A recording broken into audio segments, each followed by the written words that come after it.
Okay everybody, welcome back to Rick's Rides. I'm in the process of installing a winch. I kind of already started and I was like, oh shit, I'll make a video. So anyways, in the process of installing a winch, I got me a winch for my four-wheeler.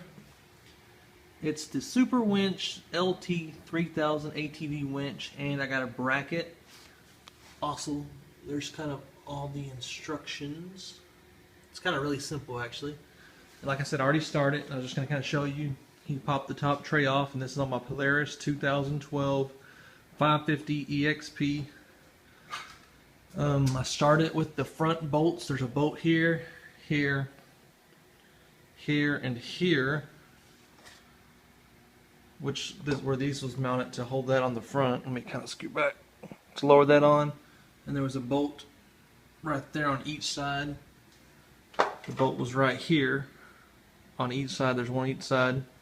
And then these two little press-in pins on each side, which just pull out. So like I said, I already started, so I'll set that over here out the way. And I'm at this point now, so I'm about to bolt the brackets together, which comes with all the little nuts, bolts, and hardware. And pretty much how this goes. And I'm probably going to break this into multi-videos because I'm doing it off my iPhone Plus, trying to navigate this. This one kind of mounts just here into the already aligned hose. I don't know if you can see that very well. Let me go this side. There's holes on each side. So literally it's just you bolt that in, no modifications necessary. And this bracket right here just kind of bolts to the front of that. Let me kind of go off to the side so you can see. Go to the front of that.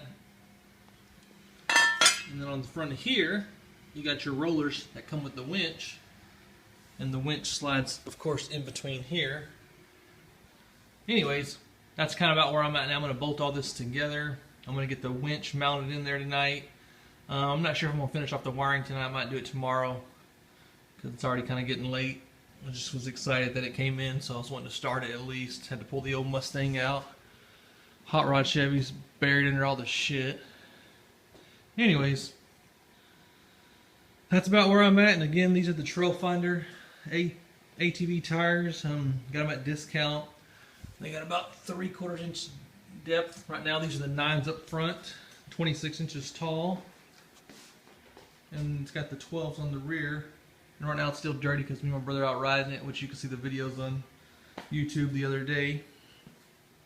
And I haven't got a chance to clean it up yet. But anyways, that's where I'm at for now, and I'll keep you updated. Okay, part 2, video 2 at least, of the winch installation. Just going to show you kind of what all came in the box.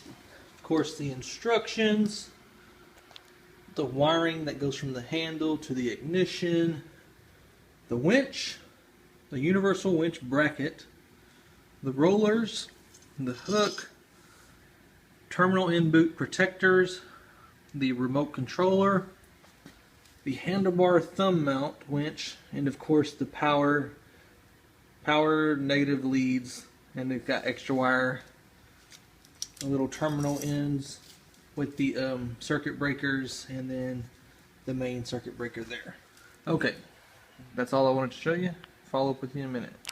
Okay, video 3. It's a very short video. Just want to show that I got the winch mounted on the Polaris 550 XP. And I came into a slight problem, so most Polaris guys probably will with the XP models. This is actually supposed to be on this side according to all the pictures, but when it is like that, the positive terminal, which will be flipped over, actually rubs on the lower radiator hose, which is right here. And I mean, it's still, everything bolts into place, but I guarantee you over time it would rub a hole through the radiator hose. So I just went ahead and flipped it to the other side. As far as I know, there shouldn't be no foreseen problems, but I guess I will soon find out. And if for some reason there is a problem, I'll have to flip it back over and do some grinding to the holes to get it down lower so that it'll clear. Okay, so now all I got left to do is wiring, and then I will make the next video and then go over how I route it. But luckily on the Polaris XP models, opposed to the base models, everything's a little bit more easier and convenient because the battery's right here. So not a lot of rerouting. The only main wire that I have to actually fish in and go to will be the ignition wire, which I believe are like these green wire right there. The green wire. Anyways, you got the point. Alright, keep up the next video. Okay, I'm kind of getting back to trying to wire this thing. That's kind of where I mounted my solenoid on mine, on the frame of everything. I checked all the clearances, and with the fascia on, I'll go ahead and show you, everything still fits. And I'm trying to do the least amount of wiring as possible, just for like the clean aesthetics of everything. Let's see, hold on, I'm getting this everything lined back up so you can see what it looks like. And everything's pretty much back on. You can't see everything. And I'll show you where it is at with my flashlight. Let's see. It's hard to get everything lined up. Right there, the solenoid is from the top half. And from the bottom half, it's like right under that cover. So it looks pretty good.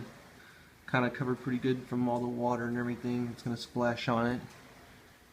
I think they ideally would want it mounted higher, but I think that'll be good. I was trying to keep everything out of the way so you don't see it. Alright, I'll get you updated on the next video. Okay everybody, another part of the winch video.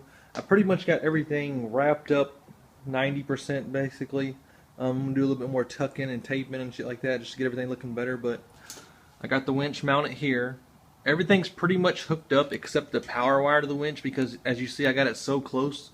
The wire that they give me is a big spool and I don't want to use all that. So what I'm going to do is I got some 4-gauge wire from old stereo stuff that I'm going to just make a really short wire from here to here, and then I just got to run the ground from there to the battery, and I'm pretty much done.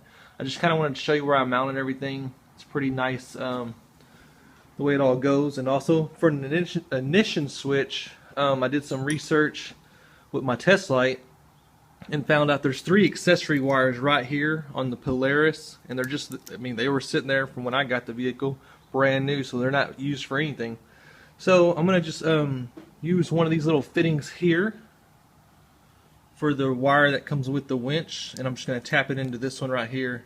It'll literally just plug right in, and that way there's no cutting, splicing, nothing. Like literally this is all a bolt-in kit. I didn't have to cut nothing, splice nothing. I just used some zip ties and some self-tapping screws to get it mounted to this, and pretty much I'm done. And on mine, I'm pretty sure it's optional because I didn't add this piece in yet. Where's it at? It is this for the actually handheld winch part. I didn't wire that in. I kind of bypassed it, so the only thing I got is the handle mount up there on top. So I'm gonna see if that works. If not, I'm just kind of saving time right now. I'm thinking about mounting it on the side of my four-wheeler here on this plastic piece somewhere right here. I'm not really sure, but that's kind of where I'm leaning towards. So that way it kind of looks factory. So it's probably like right here on this flat part. But we'll see. I don't really want to use that. I don't think I'll use it, but you know, I might add it in just for reasons if it doesn't work without it. Because I don't really know where else I'd want to mount it. Because honestly, all the good real estate on this four-wheeler is taken. They got everything factory hidden pretty good, and when you start taking it apart, it's pretty much all there, mounted to all the good real estate. So I'll keep you updated and see how it goes and let you know how everything turns out, and then I'll go back, when I put it back together, I'll kind of slowly take it back apart to show you how everything goes if you have any questions.